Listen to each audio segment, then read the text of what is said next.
Monsieur le ministre, je dois vous remercier parce que j'ai sous mes yeux, à l'époque où le ministère m'avait délégué à l'Organisation des États américains, dans la Commission interaméricaine d'éducation, en 2014. J'ai sous mes yeux ce travail qui a été réalisé pour la gestion des lycées en Amérique latine.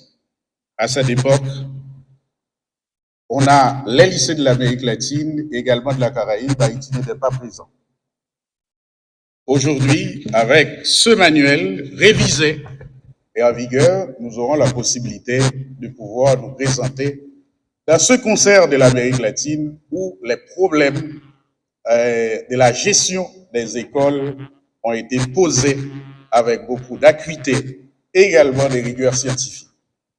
Donc, c'est en ce sens que je dois saluer cette initiative aujourd'hui et de me retrouver une fois depuis mon arrivée ici, ça fait environ 3 ans, je n'avais pas eu cette possibilité de communiquer avec les directeurs de lycée, les véritables fers de lance pour la réforme de l'école en Haïti. Il s'agit aujourd'hui de trouver les acteurs clés et trouver des instruments clés pour arriver à l'organisation. N'oubliez pas, nous sommes en présence d'un système éducatif organisé en sous-systèmes et les systèmes secondaires. C'est un élément fondamental pour Haïti. Vous savez, la gloire du baccalauréat haïtien des années 60, 80, etc. C'est pour la première fois publiquement, en 1816, nous avons eu notre premier lycée, et parmi les premiers lycées de la République, et également les premiers lycées de la Caraïbe. Le lycée Pétion, qui a formé beaucoup de générations.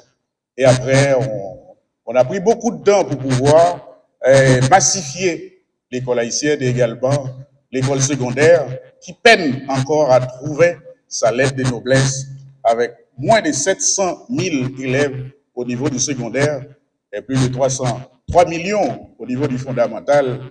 Nous pouvons avoir une idée de ce problème qui existe au niveau de notre système.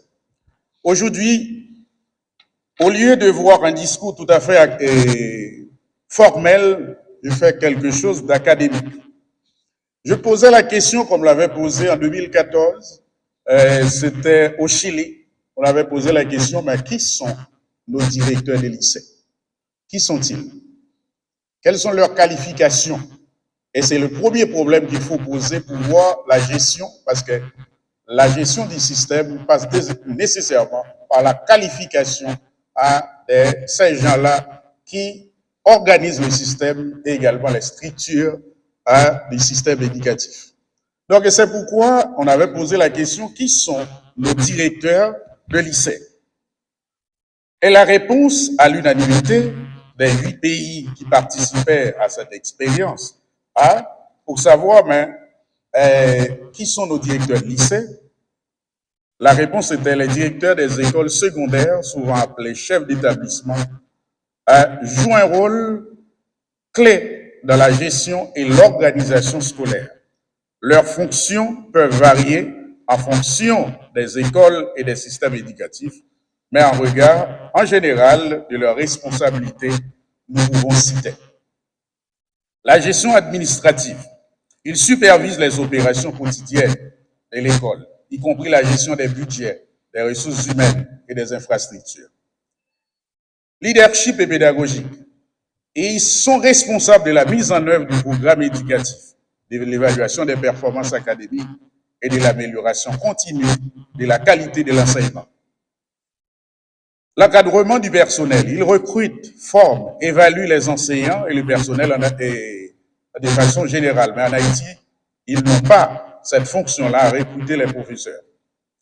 Les relations avec les parents et la communauté, ils établissent des liens avec les parents, les élèves et la communauté pour favoriser un environnement d'apprentissage positif et collaboratif. La DAEP joue un rôle fondamental dans cette partie-là. La gestion des élèves, ils s'occupent des questions disciplinaires, de l'orientation des élèves, ce que nous n'avons pas au niveau du secondaire et que nous allons essayer de pouvoir mettre sur pied, de la promotion d'un climat scolaire sain et inclusif, de la planification stratégique. Donc, en ce sens-là, on a cité les fonctions et pour arriver à savoir qui sont-ils, on donne les qualifications académiques de ces profs-là. Généralement, ils doivent avoir un diplôme universitaire pertinent, souvent dans le domaine de l'éducation, de la gestion et d'une discipline complexe. Formation complémentaire en management éducatif ou en leadership. Expérience professionnelle, expérience antérieure en tant qu'enseignant, souvent dans le même niveau d'enseignement. Expérience en gestion ou en administration d'établissements scolaires. Connaissance des enjeux et des défis spécifiques aux établissements secondaires. Compétences en leadership, capacité à diriger, à motiver une équipe pédagogique. Compétences en communication, aptitude à communiquer efficacement avec les élèves, les parents, le personnel et les partenaires de la communauté. Capacité à établir des relations de confiance et à favoriser un climat scolaire positif. Connaissance des politiques éducatives. Voilà, c'est là notre cas aujourd'hui. Connaissance des lois et des règlements en matière d'éducation. Connaissance des programmes scolaires et des pratiques innovantes. Aujourd'hui, vous voyez, ce manuel dit exactement, lorsqu'on est directeur, directrice d'établissement secondaire, voici vos responsabilités. Voici ce que dit la loi. Et c'est là maintenant, les textes normatifs, les textes de loi jouent un rôle fondamental pour les directeurs d'établissement parce que c'est là le cadre de référence et le cadre d'action du directeur d'école. Une fois, au lycée, j'avais mis un élève à la porte et j'en ai expliqué à un expert. Il m'a expliqué en disant, Miguel, si nous mettons dehors, si dans la période où nous mettons le dehors, il y a un problème, parents qui doit faire l'État mettre dans la prison parce que dans la période, il y a deux salles classes là, 9-10 heures, nous avons fait quoi? C'est sous responsabilité payée. Donc, ça veut dire, il te dit, pas de droit mettre un élève dehors dans la salle classe là, parce que dans la période, il y a deux salles classe là, c'est sous responsabilité liée. Donc, regardons maintenant beaucoup plus large, les directeurs d'école avec tous ces élèves-là au niveau de son établissement scolaire. Donc, cette lourde responsabilité qui doit être partagée est là, cette lourde responsabilité qu'il faut assumer pleinement parce que là, il y a les textes de loi qui régissent les comportements des directeurs et c'est pourquoi nous avons aujourd'hui ce manuel de procédure. Donc, justement, je dois rester à ce niveau-là pour interpeller en quelque sorte et pour sensibiliser les directeurs d'école, les directrices d'établissement, pas seulement, même si je suis au secondaire, mais nous voyons tout le système de notre lourde, pénible et responsabilité d'assumer pleinement à cette fonction d'accompagner les élèves, d'accompagner les chefs d'État, les professeurs et d'arriver vraiment à améliorer notre système éducatif. Et c'est pourquoi hier j'avais lu quelque part quelque chose qui s'apparente au discours du ministre de l'Éducation nationale il y a environ, je crois, une semaine, lorsqu'il déclarait laconiquement l'école l'a crasée.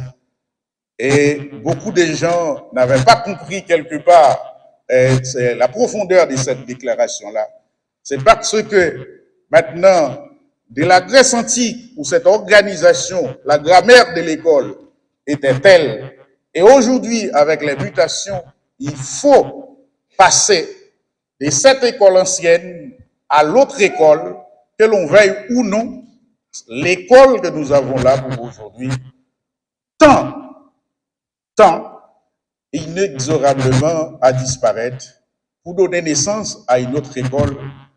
L'école là a transformé parce que de toute façon, forme d'apprentissage qui existait du 17e siècle là, 18e siècle là, journée aujourd'hui, les nouvelles technologies et une accélération des nouvelles technologies que l'intelligence artificielle qui mettait l'école là en crise et de toute façon que l'on veuille ou non, cette école tend à disparaître pour pouvoir donner naissance à une autre école et là nous aurons besoin de nouveaux chefs d'établissement, de nouvelles directrices pour pouvoir accompagner ce changement qui arrivera immanquablement. Merci beaucoup.